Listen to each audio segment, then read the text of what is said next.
Hi guys, मैं chemistry गुरु MD Rizwan sir YouTube channel में आपका स्वागत है। तो आज हम लोग बहुत ही इम्पोर्टेंट टॉपिक का स्टडी करेंगे। जैसा कि पिछले वीडियो में हम लोग एल्यूमिना प्राप्त कर चुके हैं। क्या प्राप्त कर चुके हैं? एल्यूमिना प्राप्त कर चुके हैं, यानी Al2O3 एल्यूमिना प्राप्त कर चुके हैं। 3 विधियों से प्राप्त किए थे। पहला था सरपेट विधि, एक था सरपेट, एक था हॉल की शुष्क विधि और एक था बेयर की। 3 विधियों से हम लोगों ने क्या प्राप्त किया था? एल्यूमिना प्राप्त किया था। तो क्या बोलते हैं? एल्यूमिना। अब बात हम लोग को यहाँ पे है कि एल्यूमिना में हम लोग को ऑक्सीजन मौजूद है।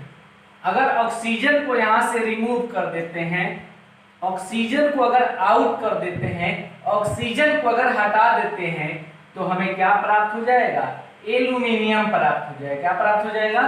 एल्यूमिनियम। अगर एल्यूमिना से किसको हटा दें? ऑक्सीजन को हटा दें, तो एल्यूमिनियम प्राप्त होगा। इसको सिंपल लैंग्वेज में हम बोल सकते हैं कि ऑक्सीजन को हटा दें, और केमिस्ट्री के लैंग्वेज में बोलेंगे कि यहाँ से एल्यूमिना का क्या करना है? रिडक्शन करना है। अपघटन, विद्युतीय अपघटन विधि द्वारा रिडक्शन करना है, या यहाँ पे अपचयन भी करना है। अपघटन, विद्युतीय अपचयन भी यहाँ पे लिख सकते हैं, विद्युतीय अपचयन भी कर सकते हैं। तो अपचयन करेंगे यानी कि रिडक्शन करेंगे, यानी कि अवकरण करेंगे। The electrolytic reduction of alumina, alumina का विद्युतीय अपचयन या अपघटन, अपघटन विधि, विद्युतीय अपघटन विधि द्वारा एल्यूमिना का अपचयन करेंगे, यानी कि ऑक्सीजन को हमें निकाल देंगे। अब बात यह है कि एल्यूमिना के विद्युत अपघटन करने जब चलते हैं तो 2 कठिनाई शुरू हो जाती है। कौन कठिनाई शुरू हो जाती है? 2। पहला कठिनाई, जो एल्यूमिना जो है यह विद्युत का कुचालक होता है, विद्युत का कुचालक होता है। और दूसरा परेशानी यह है कि एल्यूमिना का गलनांक जो है लगभग 2000 केल्विन होता है। लगभग 2000 केल्विन इसका गलनांक होता है। तो शुद्ध एल्यूमिना जो होता है विद्युत का कुचालक होता है, और इसका गलनांक होता है 2000, लगभग 2000 डिग्री सेल्सियस होता है। यानी कि इतना जब हीटिंग करेंगे तब ये गलना शुरू होगा, पिघलना शुरू होगा या पिघलेगा। और ये विद्युत का क्या होता है? कुचालक भी होता है।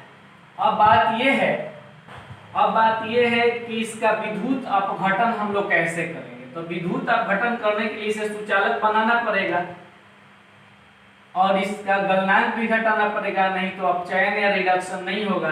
तो करते क्या है, इसमें हम लोग मिला देते हैं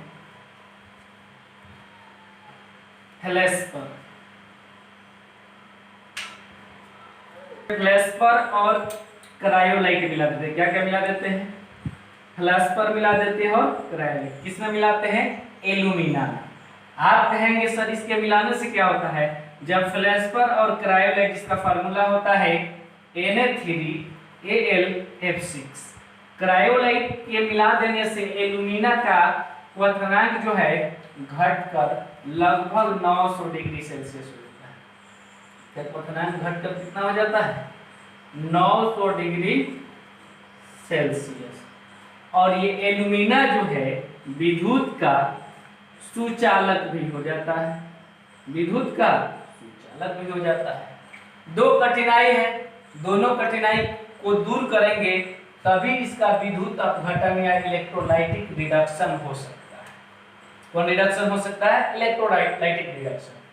कौन कौन 2 कठिनाई है? हमने पिछले वीडियो में बेयर विधि, हॉल की शुष्क विधि और सरपेट विधि के द्वारा क्या प्राप्त किए थे? एल्यूमिना अर्थात एल्युमिनियम डाइऑक्साइड। अब हमें यहाँ से ऑक्सीजन को रिमूव कर देते हैं तो एल्यूमिनियम मिल जाएगा। तो ऑक्सीजन को रिमूव करना मतलब रिडक्शन करना, यानी अपचयन करना, यानी कि अवकरण करना। तो अवकरण करने के लिए हम लोग कौन विधि अपनाएंगे? विद्युत अपघटन द्वारा अपचयन करेंगे, यानी विद्युत अपचयन, विद्युतीय अपचयन करेंगे।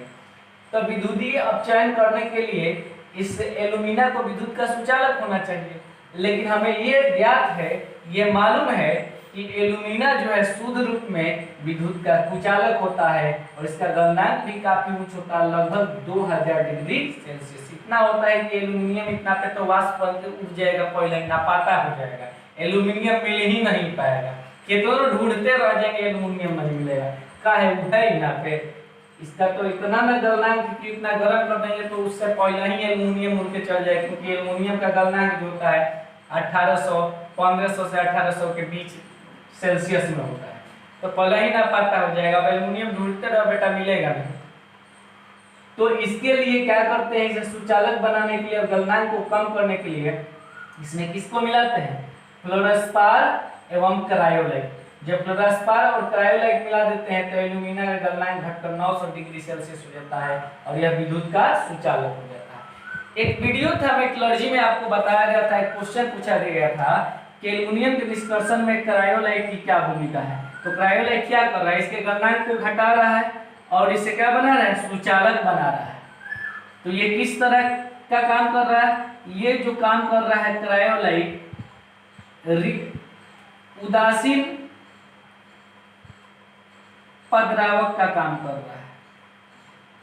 इसका काम कर रहा है उदासीन पदद्रावक। एक क्वेश्चन पूछे थे कि एल्यूमिनियम के निष्कर्षण में क्रायोलाइट की क्या भूमिका है। तो एल्यूमिनियम के निष्कर्षण में क्रायोलाइट की भूमिका क्या है? तो यह उदासीन पदद्रावक का कार्य करता है, अर्थात एल्यूमिना के गलनांक को कम करता है और इसे सुचालक भी बनाता है। अब एल्यूमिना जब सुचालक हो जाएगा तो इस एल्यूमिना को एक स्टील के बने हुए टैंक में, स्टील के बने हुए टैंक में एल्यूमिना को इसमें क्या करेंगे?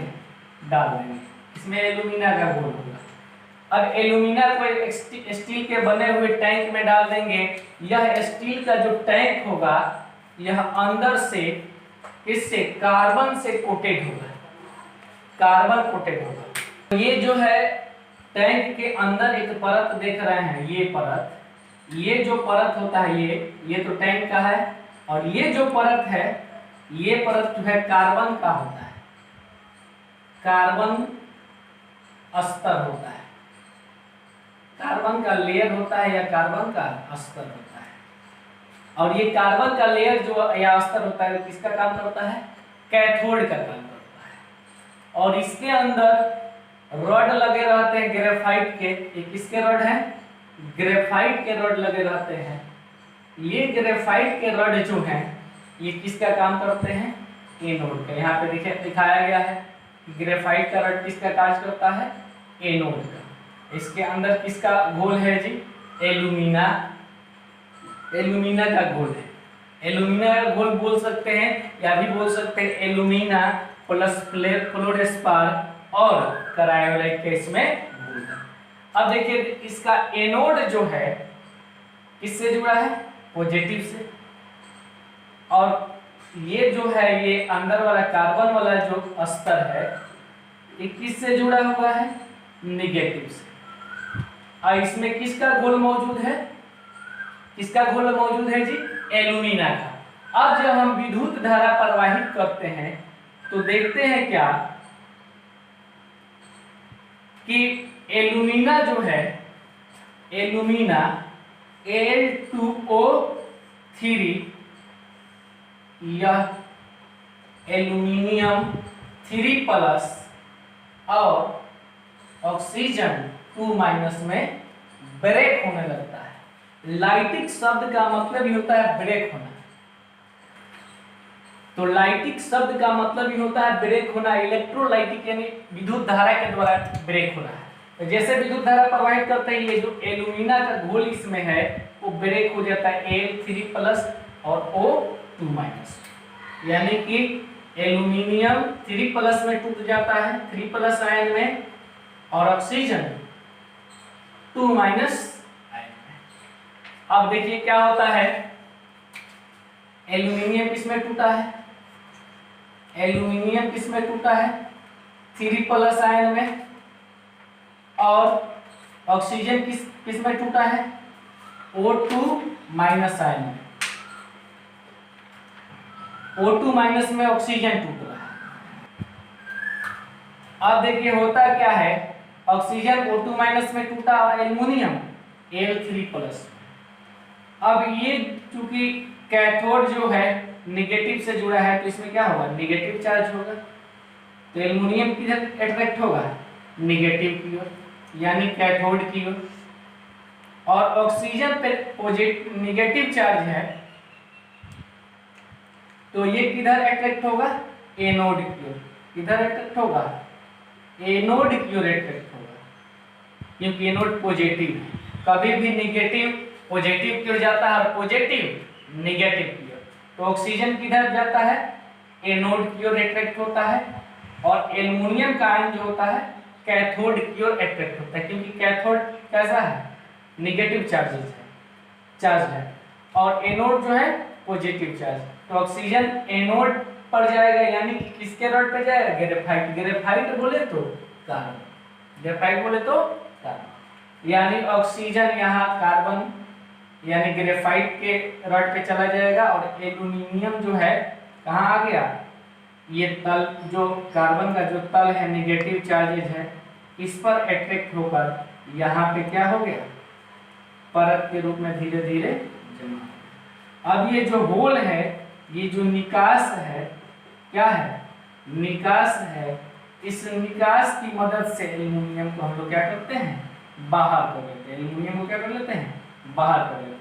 और ये जो ऑक्सीजन इधर गया है, कैसे? एल्युमिनियम यहाँ पॉजिटिव के रूप में आ रहा है, इसमें बहुत सारे निगेटिव है, तो ये इलेक्ट्रॉन को क्या करता है? ग्रहण कर लेता है इधर से। ये निगेटिव के रूप में जाता है तो ग्रेफाइट से इलेक्ट्रॉन ग्रहण करके या तो कार्बन मोनोऑक्साइड बना देता है या तो कार्बन डाइऑक्साइड बना देता है।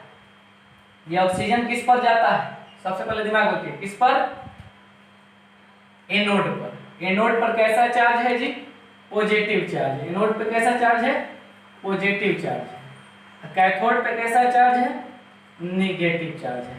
कभी भी कोई आयन अपने से विपरीत की ओर जाएगा तो एल्युमिनियम नेगेटिव की ओर आया, यानी कि कैथोड पे आया, और कैथोड से इलेक्ट्रॉन ग्रहण करके 3 इलेक्ट्रॉन की कमी है, प्लस है मतलब 3 इलेक्ट्रॉन की कमी है, तो इलेक्ट्रॉन ग्रहण करके और यह उदासीन रूप में एल्युमिनियम के रूप में बदल जाता है। इसे हम लोग इस निकास द्वार के द्वारा अलग कर लेते हैं। और जो ऑक्सीजन जो है इस पर नेगेटिव चार्ज है, इसलिए किधर अट्रैक्ट होगा? एनोड की तरफ, यानी ग्रेफाइट के रॉड की तरफ, क्योंकि ग्रेफाइट के रॉड एनोड जो है ये कैसे चार्ज है? इस पे पॉजिटिव चार्ज है। अभी इधर जाता है क्योंकि कार्बन है ये, तो कार्बन डाइऑक्साइड के रूप में बदल जाएगा ऑक्सीजन इस सब के साथ इस पे जाकर, या कार्बन मोनोऑक्साइड के रूप में इलेक्ट्रॉन क्या करके? त्याग करके, क्योंकि इसके 2 माइनस होने का मतलब 2 इलेक्ट्रॉन अधिक है इसके पास, इन्होंने इलेक्ट्रॉन को ग्रहण किया। तो ये पहली क्रिया होती है। इसके बाद ये नीचे एनोड पे क्या होता है और कैथोड पे क्या होता है, यहाँ पे देखते हैं। तो कैथोड पे क्या होगा? यही ना कैथोड है, एल्युमिनियम आएगा, एल्युमिनियम आयन के रूप में आ रहा है। कैथोड पे पहले से कैसा चार्ज मौजूद है? नेगेटिव, यानी इलेक्ट्रॉन मौजूद है। यह 3 इलेक्ट्रॉन एल्युमिनियम क्या कर लेगा? ग्रहण कर लेगा, और एल्युमिनियम क्या हो गया? 3 + 3 - यानी 3 इलेक्ट्रॉन एल्युमिनियम के पास कम है, 3 इलेक्ट्रॉन ग्रहण कर लिया, उदासीन में बदल दिया। अब देखते हैं कि एनोड पे क्या होता है। एनोड पर, तो एनोड पर ऑक्सीजन माइनस में था, ऑक्सीजन एनोड पर न गया। ये ऑक्सीजन किस पर गया? एनोड पर। एनोड किसका बना है? कार्बन। एनोड पर कैसा चार्ज है? पॉजिटिव। तो इसने क्या किया? इलेक्ट्रॉन को त्याग किया और ये किसके रूप में बदल गया? ऑक्सीजन के रूप में बदल गया। क्योंकि यहाँ ऑक्सीजन कभी भी द्विआण्विक है तो इसलिए यहाँ O2 लिखे। अब देखिए यहाँ पे 2 लिख देंगे, कोई दिक्कत नहीं है, और यहाँ पे 2- और यहाँ पे 4 इलेक्ट्रॉन इसने क्या कर दिया? त्याग दिया। 4 इलेक्ट्रॉन कैसे त्याग दिया? ऐसे एक ऑक्सीजन था तो 2 इलेक्ट्रॉन त्याग रहा था, अब 2 ऑक्सीजन है तो कितना इलेक्ट्रॉन तैयार कर दिया, 4। यहाँ पे 4 इलेक्ट्रॉन को तैयार कर देता है, चाहे कार्बन डाइऑक्साइड या कार्बन मोनोऑक्साइड में बदलता है। तो ये एनोड पे क्रिया होता है और ये कैथोड। बात क्लियर है? तो अब हम लोग क्या मिल चुका है, एल्यूमिनियम मिल चुका है। क्या मिल चुका है, एल्यूमिनियम हमको मिल चुका है। क्या करना था, एल्यूमिना से केवल किसको हम लोग को हटा देना था, रिमूव कर देना था, ऑक्सीजन को। ऑक्सीजन को हटाना क्या कहलाता है, रिडक्शन या अपचयन कहलाता है। विद्युतीय विधि अपघटन विधि द्वारा कर रहे हैं, इसलिए इलेक्ट्रोलाइटिक रिडक्शन ऑफ एल्यूमिनियम बोल रहे हैं। इसको रिडक्शन करने से पहले देखते हैं कि यह कुचालक होता है, इसका गलनांक काफी हाई होता है, इसलिए इसमें फ्लेस्पर और क्रायोलाइट मिला देते हैं। फ्लेस्पर क्रायोलाइट मिलाते हैं तो यह विद्युत का सुचालक भी हो जाता है, इसका गलनांक भी घट जाता है। यहाँ पे फ्लेस्पर क्रायोलाइट उदासीन पथराव का काम करता है। अब एक स्टील के टैंक में अंदर से किसका परत रहता है, कार्बन का स्तर रहता है जो कैथोड का काम करता है, और इसमें ग्रेफाइट के रड जो रहते हैं वो एनोड के काम करते हैं। इसमें एल्यूमिना का घोल डालकर जब विद्युत धारा प्रवाहित करते हैं तो एल्यूमिना टूट जाता है, Al3+ और O2-। लाइटिक का मतलब होता है विकर्णित होना। अब ध्यान दीजिए, ये Al3+ में टूटा है, ये O2- में टूटा है, क्योंकि एल्यूमिनियम पॉजिटिव में टूट रहा है तो ये किधर अट्रैक्ट होगा, कैथोड की तरफ, और ये नेगेटिव में टूटा है तो ये एनोड की तरफ अट्रैक्ट होगा। तो एनोड पे ये प्रक्रिया होगा कि एल्यूमिनियम एनोड से इलेक्ट्रॉन क्या करके ग्रहण करके एल्यूमिनियम में बदल जाएगा। ऑक्सीजन अपना इलेक्ट्रॉन कार्बन के साथ त्याग करके या कार्बन को देकर या तो O2 में बदल जाएगा या तो CO2 में बदल जाएगा, क्योंकि ये ग्रेफाइट किसका बना हुआ, कार्बन। अब हमें क्या मिल चुका है, एल्यूमिनियम मिल चुका है। अब इसके बाद अब हमें एल्यूमिनियम मिल चुका है। अब ये एल्यूमिनियम शुद्ध है कि अशुद्ध है, तो इसलिए इसका भी शोधन बाकी है। तो शोधन करने के लिए हम लोग हुक विधि द्वारा अगले वीडियो में मिलते हैं। जय हिंद, जय भारत।